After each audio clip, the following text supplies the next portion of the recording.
Now, since we talked last time, there's the whole Tekashi Casanova incident. You heard about that? I'm not familiar with who Casanova. Well, Casanova 2 times is a Brooklyn rapper. Oh, I heard of Casanova two Casanova times. 2 times. Yeah. I've interviewed him. Cool dude. He was like one of the, at one point he was like the biggest gangster in Flatbush, Brooklyn. Right. Did a lot of dirt, did a lot of jail time, stabbed a lot of people, stabbed like 12 people in prison. Yeah. We talked about that in our interview. How many people did you cut in prison?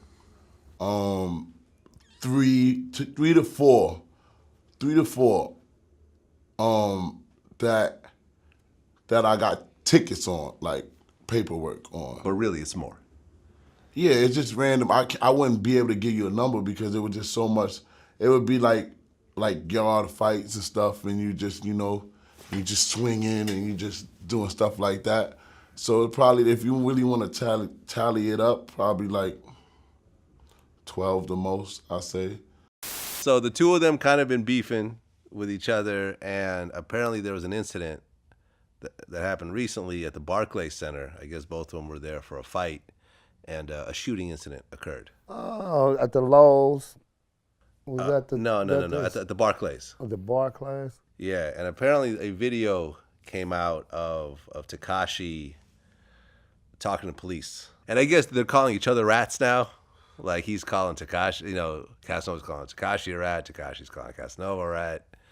Oh, so Tekashi was saying Casanova shot in the air. He wasn't saying that Casanova shot in the air. Well, we don't know who he's talking about because it cuts into he shot in the air. Yeah, but you're giving the statement at that point. So it's like, in that situation, it's always best to be like, man, get me out of here. I don't know what happened. You tell your people, man, usher me out of here. And if you get detained, it's like, hey, man, I ain't got nothing to say.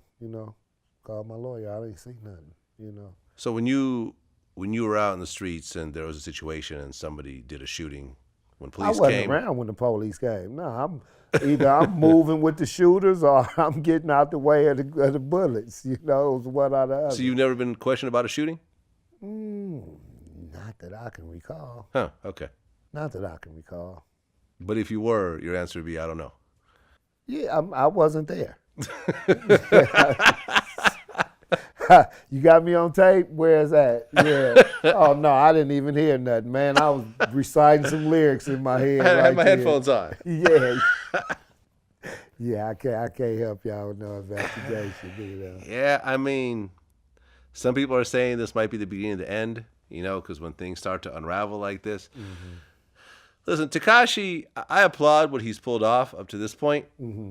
And, being a bunch of, every song has hit the charts that he's put out. I think there's like his 6th song. Oh, he's a hot kid. Yeah, he's hot. And, he trolls and the drama and everything else like that. But I got a feeling that if it came down to it, I don't think Tekashi's going to do any jail time for anybody. That's the impression I get. Yeah. You've been around gangsters your whole life. Mm-hmm. Does Tekashi seem like an actual gangster to you? He wants to be. I think he's willing to perform whatever credentializing, for lack of a better word, act to get himself in a position to be regarded as that. I don't think he's a coward. And I think he won't that, like when Chris Brown first started, one of our first interviews, like you asked me about when he was out there buck wild with the Pirus and trying to get in that lifestyle when he was #1 on the charts and the best dancer in the R&B game and all this. Is like, why? And that's the question you probably ask him. But, he seems like he's willing to absorb whatever come with being, the top gun. And he wants that image. So, yeah, that's what line. Yeah. And it's funny, everyone around him probably don't want that shit no more.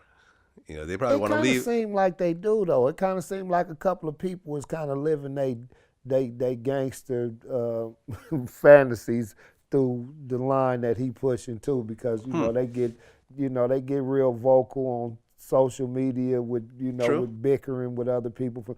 That just kills me about the whole situation. you can't discuss what I'm going to do to you and what you going to do to me and when I see you here and all that. Because the first time something go down, you the prime suspect. Exhibit A. And then, yeah, and who told on you? You, you know what I mean? So you have to really be cautious about even, disagreeing with people at this day, because a lot of people will just go off the handle and disrespect you and all kind of stuff. And you're like, man, I'm not that kind of person. So what is you trying to do to, propel me in your direction? And it's like a lot of stuff is just best to ignore, but it don't seem like his camp is, it's not his whole camp, but it seemed like a couple of people in there is like thriving off the notoriety that he pushing, Yeah. Well, I hope things calm down, man. I know Casanova personally. Mm-hmm. I know that he's either off probation or he's close to being off probation. He spent way too long in jail, and he wasn't even a rapper. Like he just sort of lucked into this. You know what I'm saying? And there's nothing to take. I mean, he told me the same thing. He didn't.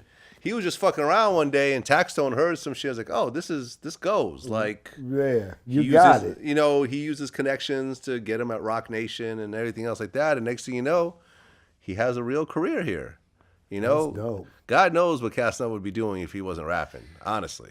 He'd probably be out robbing people or whatever. With the way you described his activities, it's pretty much laid out what he'd be doing. You know what I mean? I mean, so I don't want anything to happen to him. Tekashi, I don't know personally, so I can't speak. But you don't want nothing to happen to him. I don't want nothing to happen. You know what I mean? He hot, he doing it. People don't have.